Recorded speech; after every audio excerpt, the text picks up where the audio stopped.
नमस्ते भारत। आज महाराष्ट्र के अंदर में बेररलैंड को किस तरीके से सजाना है, किस तरीके से हम आगे बढ़ सकते हैं,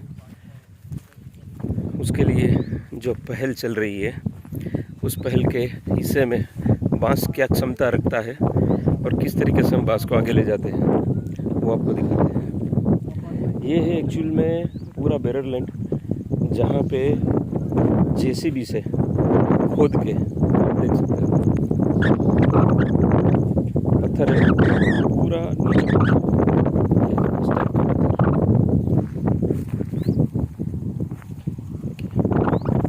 कई मित्र पूछते थे कि क्या हमारे मिट्टी के अंदर में मिट्टी कम पत्थर ज़्यादा या पत्थराली मिट्टी है तो उसके अंदर में बांस हो सकता है। लाइव आपके सामने ऊपर ही पत्थर है, जेसीबी से खड्डा किया हुआ है और खड्डे के अंदर में ये लगाया हुआ है। ये टुल्डा वैरायटी है जी। देखिए ये पूरा पत्थर है।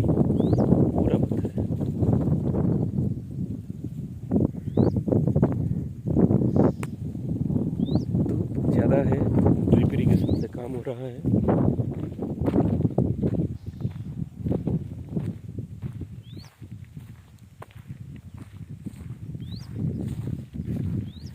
नेट लगाया हुआ है क्योंकि यहाँ पर रेबिट जो है, ससला और रेबिट का थोड़ा उत्पात ज़्यादा है, उसके कारण ये नेट लगा दी है। मैं ये कहूँगा इसको देखो कहाँ लगा हुआ है। पूरा पथराल मिट्टी के बीच में एक एक फीट में सिर्फ मिट्टी डाली और उस मिट्टी के अंदर में ये लगाया हुआ है। दिख रहा है आपको?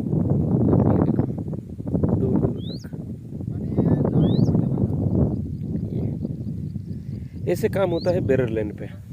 बेररलैंड को अगर सजाना है, कुछ करना है, वो भी कम से कम पैसे लगाने में, कम से कम पैसे किस तरीके से लगाए जाए जिसका पूरा छोर जो है वो हम समझे।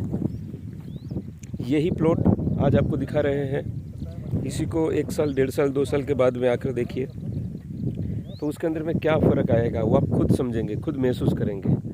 ना इधर लाइट है, ड्रिप इरिगेशन जो है वो अभी मशीन से चला रहे हैं बड़ी मुश्किल से। पानी कभी कभार दिया जाता है। स्टोन वाली ये जगह है, नीचे ये लाल कलर के पत्थर जो है ये पत्थर है, उसमें ये लगाया हुआ है। कम से कम पैसों में क्या हो सके वो वाली चीज़ की है। फेंसिंग भी आप देख सकते हो, सिर्फ नेट की बनाई हुई है और वो नेट की फेंसिंग भी इसलिए बनाई हुई है जाकि इसके अंदर में जो ये रेट वगैरह होता है वो सस्ते से सस्ते नेट के साथ में रेबिट जो है वो इसको परेशान ना करे, क्योंकि जब तक ये छोटा है तब तक रेबिट जो है वो ग्रीनरी देखकर तुरंत आ जाते हैं। आसपास में कहीं पर भी ग्रीनरी नहीं है। ये देखिए ये नेट लगा हुआ है, जितनी जो चीज़ की जब जहाँ पे आवश्यकता हो उतनी ही चीज़ वहाँ पर डाली जाए। कम से कम पैसों में कम से कम चीज़ों को सामने रख के बांस की खेती हर जगह पर हो सकती है। ये छोटे छोटे उदाहरण है, सटीक है, समझने के लिए है।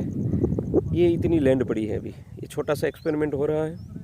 यदि एक्सपेरिमेंट फुल प्रूफ तरीके से 1.5, 2 या 2.5 साल के आसपास में खड़ा हो जाता है और जो ओनर है उसके दिमाग के अंदर में बैठ जाता है तो ये पूरी लैंड इसी तरीके से आगे बढ़ सकती है।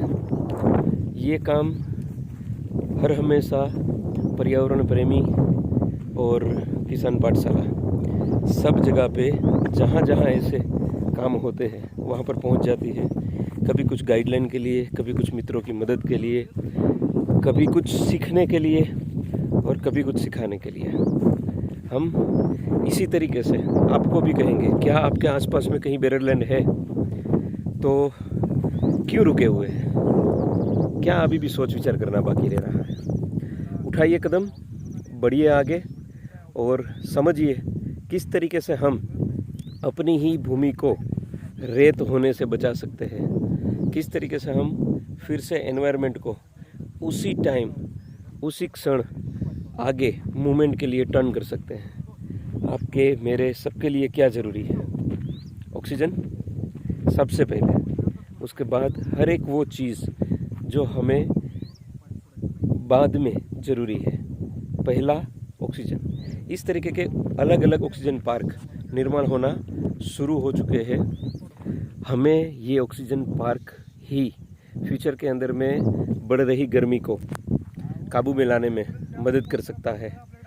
जो चीज़ ये टुल्डा वैरायटी इसलिए लगाई हुई है, ये जंगली टुल्डा वैरायटी इसलिए लगा हुआ है यहाँ पे, ताकि जो हम 20,000 करोड़ रुपए की बाहर से इंपोर्ट कर रहे हैं कांडी और अगरबत्ती, वही उद्योग हमारे यहाँ पर इंडिया में ही इंडिया की खपत के लिए जो चीज़ की 24 आवर्स के अंदर में 2 बार ज़रूरत पड़ती है, वही हम यहाँ पर पैदा कर सकें। और ये जिम्मा हमारा खुद का ही है कि हम ज़्यादा से ज़्यादा एग्रीकल्चर आइटम्स को आगे ले जा सके और वही एग्रीकल्चर आइटम से जितना हो सके उतना स्वनिर्भर अपने देश को बना सके।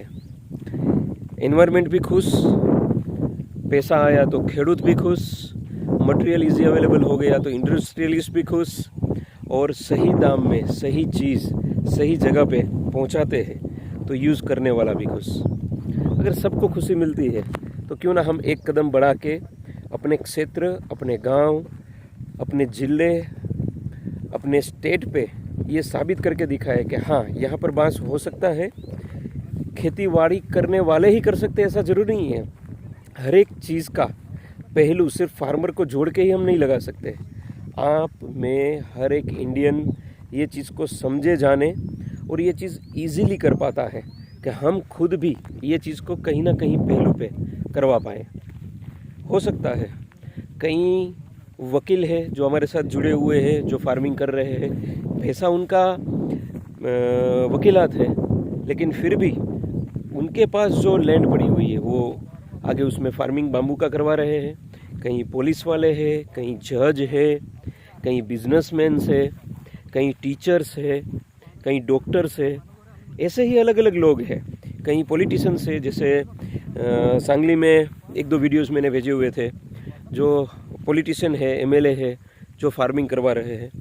तो ये हम सबका ड्यूटी बनता है कि कहीं ना कहीं हम आगे बढ़े और इस चीज़ को आगे ले जाएं। Thank you very much. जुड़िए, हम सब मिलके करते कुछ अलग ऑक्सीजन पार्क रिलेटेड, जिसमें सबका भला, सबका विकास रहे। Thank you.